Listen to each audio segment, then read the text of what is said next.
और उसकी वजह ये होती है कि जब इंसान किसी आलिम दीन का बयान सुन रहा होता है तो बयान में जवाज़ अदम जवाज़ की बातें होती हैं, इल्मी बातें होती हैं।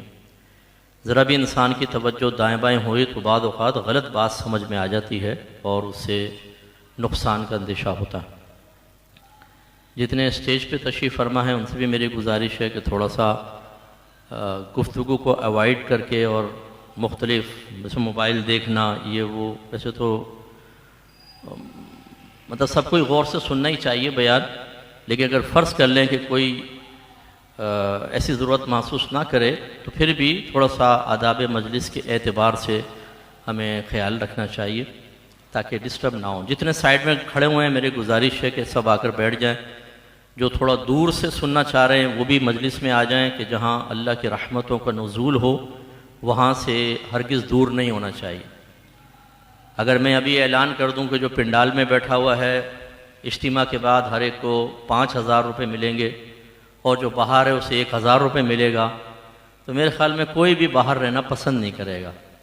कायदे आज़म साहब की मरने के बाद जारी करदा करामत के तहत हर एक यहाँ बैठा हुआ नज़र आएगा। तो इसलिए मेरे जो भाई दूर बैठे हुए हैं आप भी तशरीफ़ ले आएँ बग़ैर झिझके कि अल्लाह ताला के और उसके हबीब करीम सल्लल्लाहु अलैहि वसल्लम के ज़िक्र की मजलिस और महफ़िल है, बहुत बाइस बरकत है। ये बच्चों को भी थोड़ा कंट्रोल्ड, ठीक है, कोशिश किया करें। हमारे नबी ने इसलिए मना फरमाया कि मस्जिद को पागलों, बच्चों और बुलंद आवाज़ों से बचाओ। ये अल्लाह के नबी का फरमान है। पागलों से तो इसलिए कि बेहुरमती करेंगे, बच्चों से इसलिए कि वो बेचारे अदब नहीं जानते, उठेंगे बैठेंगे चलेंगे फिरेंगे दाएंगे बाएं। तो हमारी जो मजालिस और महाफिल हैं इनकी नाकामियों का एक बड़ा सबब ये है कि जिस एहतिमाम के साथ हमें इनका इनेकाद करना चाहिए और इसमें शिरकत करनी चाहिए वो एहतिमाम हमारे पास नहीं होता।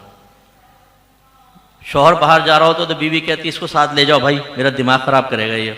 वो शौहर ले आता है, वो यहाँ आके जब अब्बा को सुनने देता है ना वो खुद सुनता है, अब्बा उसी को कंट्रोल करते रहते हैं, तो उसी में पूरा टाइम निकल जाता है। हाँ चलो रहमत तो नाजिल हो गई। तो इन इज्तिमात का मकसूद फ़कत सवाब हासिल करना, ये फ़कत रहमतों को नुज़ूल नहीं है, बल्कि ये बड़ी कीमती मजालिस होती हैं। इसमें हमें एक सोच और फ़िक्र लेकर उठना चाहिए। अपने जहन में हमारी बात, हमारे बातिन में, हमारे ज़ाहिर में, हमारी सोच में, फ़िक्र में, थॉट्स में एक इनक़िलाब पैदा होना चाहिए। तब हमारे अहले सुन्नत का उरूज होगा। जो आज जो ज़वाल है ना उसकी बड़ी वजह यह है कि हमने दीन को बिल्कुल अपनी सोच और समझ के मुताबिक इख्तियार करना शुरू कर दिया। मुतालबा शरअ हमारे जहन से निकल चुका है। उम्मीद है कि आप नाराज़ नहीं होंगे, मुझे इससे कोई फ़र्क नहीं पड़ता, आप सुने ना सुने, मैं तो सवाब के लिए आया हूँ करके जाऊँगा, लेकिन सुनेंगे तो आपको फ़ायदा होगा और उसके लिए यकसुई दरकार होती है। अब देखें बच्चे होते हैं ना छोटे, इनको नहीं पता होता, आगे आएंगे पीछे जाएंगे, इनको कोई दिलचस्पी नहीं है, सब बड़ों को डिस्टर्ब करेंगे ये। इसलिए मैं गुजारिश करता हूँ अपनी मिलाद कमेटी से, कभी भी आप मेरा कम अज़ कम बयान रखें, 10 आदमी बिठा दें, बड़े बिठा दें बस, लेकिन सुनने वाले होने चाहिए ताकि फिर वो हमें भी एक फ़ायदा हासिल होता है। क्योंकि हमारी बड़ी मसरूफ़ियत होती है मेरी, क्योंकि मैं एकेडमी भी रन कर रहा हूँ, फिर मुझे तहरीर करनी होती है और दीगर मेरी कुछ मसरूफ़ियात होती हैं। अब यहाँ आना का मकसद हमारा पैसा कमाना नहीं है।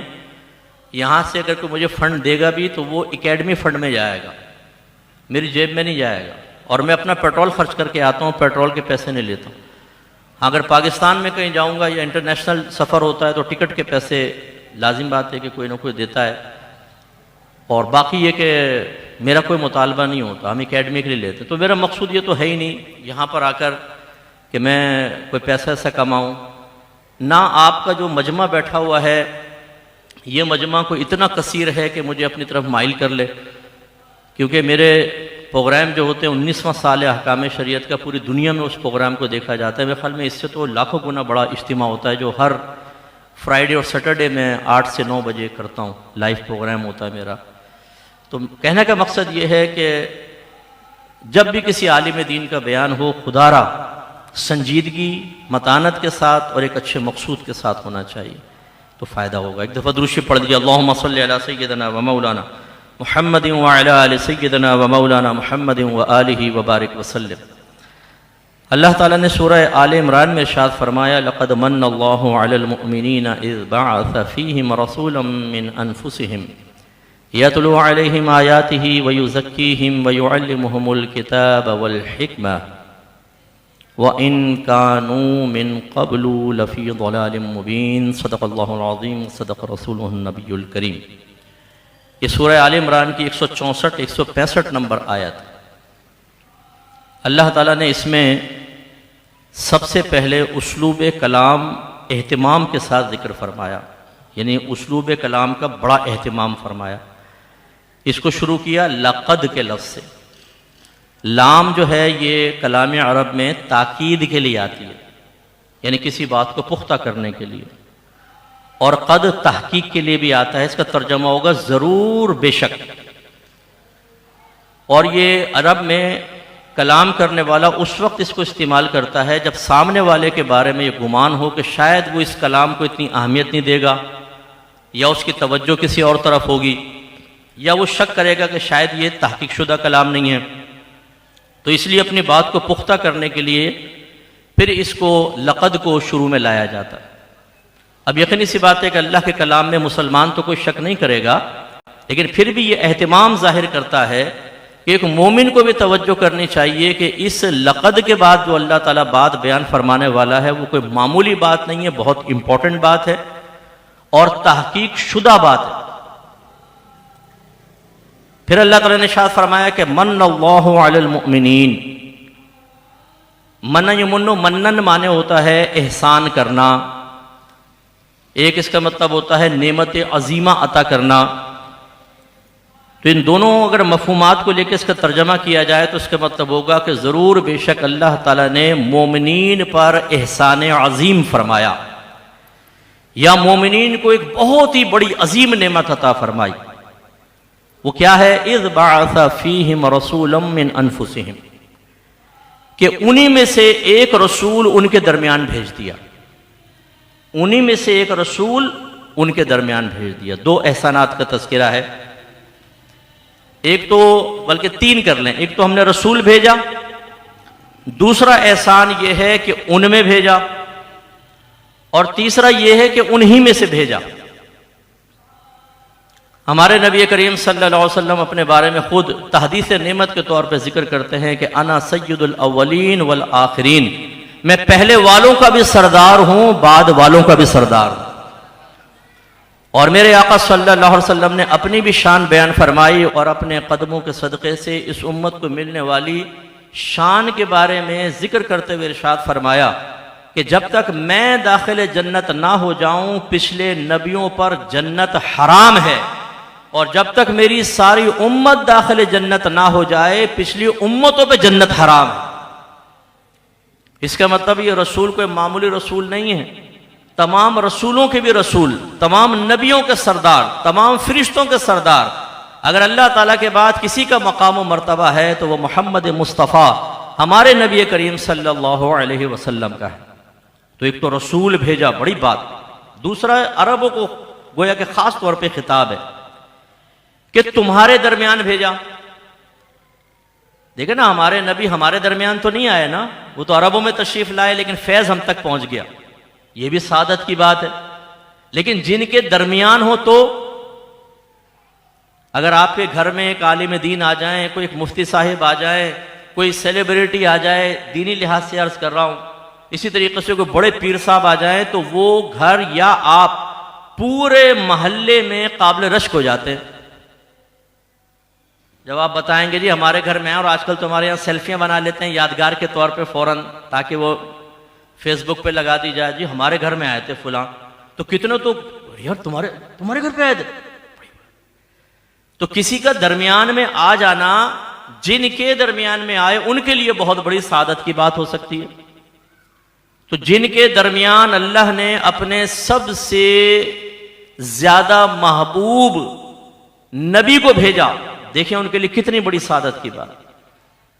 और फिर उन्हीं में से भेजा, उन्हीं में से भेजा की तफसीर उलमा ने बयान फरमाई कि नंबर एक, नबी करीम सल्लल्लाहु अलैहि वसल्लम उन्हीं कुरैशियों में से थे, खानदानी एतबार से, कबीले के एतबार से रिलेशन और अरेबिक बोलने वाले।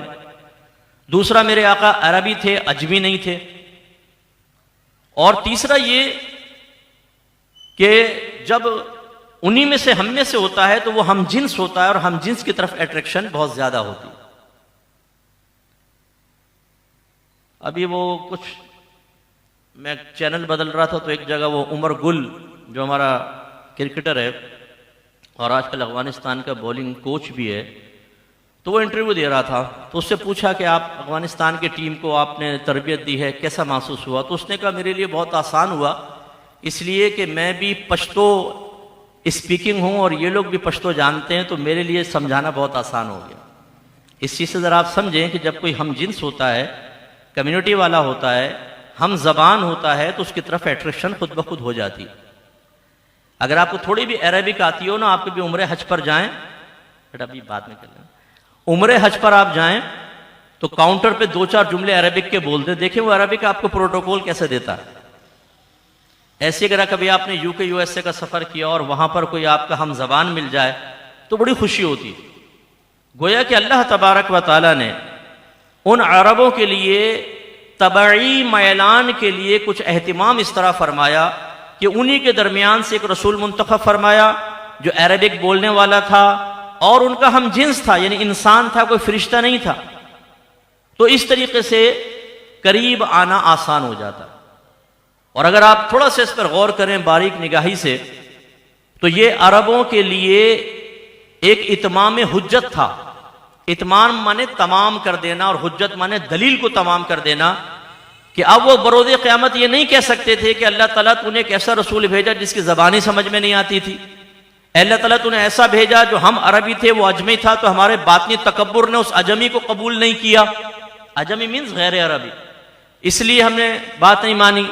या तूने ऐसे शख्स को भेजा दूसरे इलाके वाला था, चाहे अरबी था, वो हमारे कबीले का नहीं था, तो इस वजह से भी रेजिस्टेंस बाकी रही। नहीं, तुम ही में से, तुम्हारी तरह अरबी, तुम्हारी तरह कुरैशी, तुम्हारी तरह हाशमी और तुम्हारी तरह अरबिक बोलने वाला तुम्हारे दरमियान भेजा। तो अब बताओ मजाले इनकार क्या है? अब बरोज़े क़यामत क्यों नबी करीम पर ईमान लेकर नहीं आए, क्या वजह थी वो बताओ। और ज़िम्नन में अर्ज कर देता हूं कि जो भी नबी होता है वो हमेशा आला खानदान से ताल्लुक रखता है। नंबर 2, उसको अल्लाह मर्दाना वजाहत अता फरमाता है, कामिल मर्द होता है, खूबसूरत मर्द होता है। तीसरा ये कि वो जहानत में सबसे ज्यादा होता है। चौथा, वो इल्म में सबसे ज्यादा होता है। तो मेरे आका सल्लल्लाहु अलैहि वसल्लम को भी अल्लाह ताला ने तमाम नेमतों से नवाजा।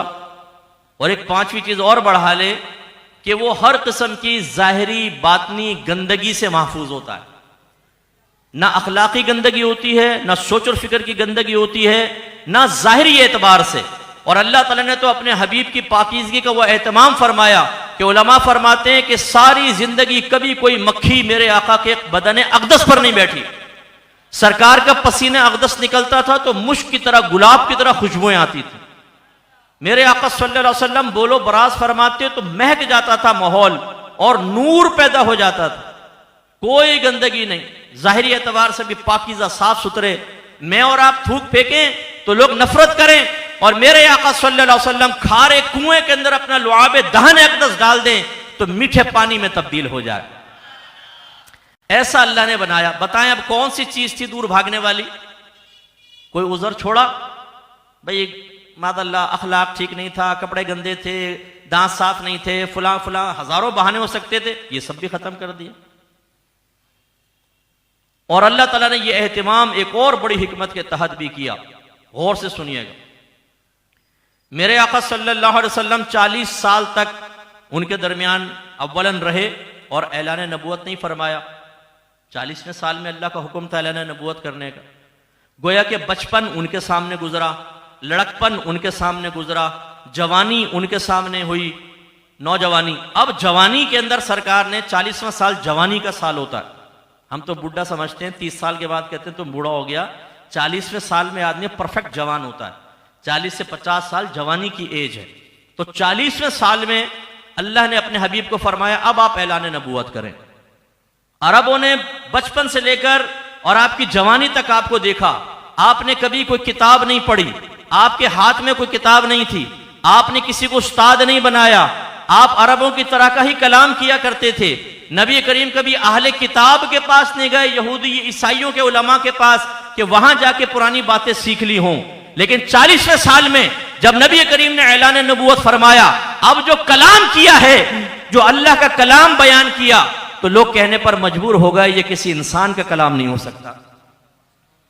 ये नबूवत की कभी दलील थी कि एक शख्स तुम्हारे दरमियान रहकर 40 साल तक तुमसे बातें करता रहा, लेकिन कभी तुमने ये नहीं कहा कि ये तो बड़ी अजीब बातें कर रहे हैं, ये तो हमारी तरह कलाम नहीं। तुम नॉर्मल रहे, लेकिन 40वें साल के बाद जब उसने कुरान बयान किया तो तुम भी कहने पर मजबूर हुए कि ये कलाम किसी इंसान का नहीं हो सकता। तो बताओ, जिसने 40 साल तक ना कोई किताब पढ़ी, ना उस्ताद बनाया, उसे इल्म किसने सिखा दिया? उसे इल्म अल्लाह ने सिखाया। ये दलील थी इस बात की कि ये नबी किसी के पास नहीं गया, हमारे दरमियान रहकर, और इसको बरह रास्त इसका मतलब है अल्लाह ताला ने ही इल्म दिया है, तो फौरन ईमान लाना चाहिए था। और आप गौर करें, जब इतने वाज़ेह दलाइल मौजूद हों और इसके बावजूद अगर कोई किसी का कहना ना माने तो बेवकूफ है कि नहीं? जोर से बोलिए, बेवकूफ है कि नहीं? जो आला खानदान का हो, मर्दाना वजाहत भी हो, कभी उसके जबान से झूठ ना निकला हो, कभी उसने खयानत ना की हो। नबी करीम ने ऐलान नबूवत फरमाया, अपने रिश्तेदारों को जमा किया, खड़े हो गए, फरमाया अगर मैं ये कहूं इस पहाड़ के पीछे एक लश्कर जर्रार मौजूद जो तुम पर हमला करने वाला है, तो मेरी बात मानोगे कि नहीं मानोगे? उन्होंने कहा क्यों नहीं मानेंगे, आप सादिक हैं, अमीन हैं, सच बोलने वाले हैं, अमानत का लिहाज करने वाले हैं। इसका मतलब ये कैसे हो सकता है कि खबर देने में खयानत से काम लें, खबर देने में झूठ से काम लें? आप जो कहेंगे वो बिल्कुल हक होगा। ये है 40 साल नबी करीम सल्लल्लाहु अलैहि वसल्लम की बेदाग जिंदगी, कि सरकार ने उस बेदाग जिंदगी को दिखाकर दुश्मनों से इकरार करवाया कि आप सादिक और अमीन हैं। तो ये एक अल्लाह का बहुत बड़ा एहसान था उन लोगों पर कि एक ऐसी जात को सामने खड़ा कर दिया कि जिस जात की जिंदगी का कोई पहलू ऐसा नहीं कि जिस पे उंगली उठ सके। तो अब तो बिलीव करना बहुत आसान हो गया ना भाई। देखे ना, एक आपके इलाके का फ्रॉडिया लड़का हो, वो आके आपके पास कहे, झूठा बड़ा है आपको पता है, और कहे यार एक इन्वेस्टमेंट है, 1 लाख दे, तुझे 10 लाख करके दूंगा। आप बिलीव करेंगे? बोले क्यों? आपके पक्का फ्रॉडिया, पहले भी झूठ बोलता रहा है। इसी तरह कोई बद किरदार है, वो कोई अच्छी नेकी की बात करे, आपको नेक मशवरा दे, आप उसको रद्द करेंगे। यानी हम सामने वाले की शख्सियत के एतबार से उसकी बात को अहमियत देते हैं या रद्द करते हैं। अल्लाह ताला ने अपने हबीब की जात में, आपकी सिफात में हर वो चीज रख दी कि किसी पहलू से आपका इनकार ही ना हो सके, और नूरुन अला नूर मौजज़ात अता फरमा दिया। किसी ने कहा कि अगर चांद के 2 टुकड़े कर दें हम आप पर ईमान ले आएंगे। मेरे आका सल्लल्लाहु अलैहि वसल्लम ने जमीन से इशारा फरमाया, चांद 2 टुकड़े हो गया। दोबारा इशारा फरमाया, दोबारा मिल गया। लेकिन सामने वाले ने कहा यह तो जादू है, नहीं माना। अबू जहल आया, हाथ में कुछ पकड़ा हुआ है, उसमें कंकरियां लेकर आया था। कहने लगा कि बताइए मेरे हाथ में क्या है, अगर बता देंगे मैं ईमान ले आऊंगा। मेरे आका सल्लल्लाहु अलैहि वसल्लम ने फरमाया कि मैं बताऊं कि तेरे हाथ में क्या है, या तेरे हाथ वाली चीज बताए कि मैं कौन हूं? उसने कहा अगर ये हो जाए तो बहुत अच्छी बात है। फरमाया कान के करीब कर सुना तो आवाज आ रही थी कि ये अल्लाह के नबी हैं। कलमे की आवाज आई, उसने उसको फेंक दिया और कहा कि तो जादू है। मेरे आका सल्लल्लाहु अलैहि वसल्लम ने एक दफा पानी की कमी की साहबा ने शिकायत की। वो मेरे आका सल्लल्लाहु अलैहि वसल्लम के पास आए, हालांकि जानते थे कि दुआएं अल्लाह कबूल करता है, बारिश अल्लाह बरसाता है, पानी देने वाली जात अल्लाह की है, तमाम खजाने अल्लाह के दस्ते कुदरत में हैं। लेकिन मैं आपसे सवाल करता हूं कि सहाबा ने अल्लाह को छोड़कर नबी के पास क्यों आए? मालूम यह हुआ कि उन्होंने आके जब नबी करीम से शिकायत की, या रसूलल्लाह पानी खत्म हो गया, करम फरमाएं, तो ये अल्लाह को छोड़ना है ही नहीं, ये असल में अल्लाह की बारगाह में एक मजबूत वसीला कायम करना है, जिसको लोग समझ नहीं पाते। बोलते खोजा तुम अल्लाह से डायरेक्ट मांगो, क्यों मांगता है तुम औलिया से? तो बेटा ये सबक जरा साहबे कराम को भी पढ़ा दे कि उन्होंने क्यों नहीं 2 रकत नमाज पढ़ के अल्लाह की बारगाह में दुआ की, क्यों अल्लाह के नबी की बारगाह में आए, और जवाब में नबी करीम ने क्यों नहीं फरमाया कि भाई मैं तुम्हें शिर्क से बचाता रहा हूं, फिर तुम शिर्क कर रहे हो, जाओ अल्लाह से मांगो, उसके खजाने में किस चीज की कमी है? नहीं, जब साहबे कराम ने इल्तिजा की, नबी करीम सल्लल्लाहु अलैहि वसल्लम ने फरमाया तुम्हारे पास थोड़ा बहुत पानी है। एक बर्तन में इतना पानी जमा हुआ कि पेंदे में आ रहा था, वो लाया गया। सरकार ने अपना अपना दस्ते अक़दस उसमें रखा। साहबा कहते हैं हमने आपकी 5 उंगलियों से पानी के चश्मे जारी होते देखे, और वो बर्तन भरा और बहने लगा। जिसने पीना था उसने पिया, जानवरों को पिलाया, मशकीज़े भर लिए, बर्तन भर लिए। जिसने वुजू करना था वुजू किया, जिस पर गुस्ले जनाबत लाजिम था उसने गुस्ल किया, और पानी इसी तरह बहता रहा। और जब हमने कहा रसूलल्लाह बस हमारे लिए काफी है, सरकार ने दस्ते अक़दस निकाला, जितना पानी पहले मौजूद था अब भी उतना ही था। बताइए इन मोजज़ात को देखकर भी कोई ईमान ना लाए तो बदबख्ती है कि नहीं है? तो ये अल्लाह ने कितनी बड़ी करम नवाजी फरमाई कि तमाम वो चीजें अपने हबीब को अता फरमा दी कि सामने वाला इनकार ही ना कर सके। इसका मतलब ये हुआ कि इसके बावजूद अगर उन्होंने किसी ने इनकार किया तो वो तबाह कुन लोग थे, अपने आप को बर्बाद किया उन्होंने। तो इससे पहले कि मैं अगले हिस्से की तरफ जाऊं, थोड़ा सा मैं एहतिसाबी इस पे कलाम करना चाहता हूं। अल्लाह ताला ने मोमिनीन को खास तौर पर यहां मुखातब किया है। मैं आपसे सवाल करता हूं, हमारे नबी काफिरों के लिए भी नेमत है या नहीं है? बोलिए, अल्लाह का एहसान है कि नहीं है? सबसे बड़ा एहसान यह है कि इस दुनिया में कितना ही बड़ा गुनाह हो जाए, कितने ही इज्तिमाई गुनाह हो जाएं, इस उम्मत पे अल्लाह का अजाब नाजिल नहीं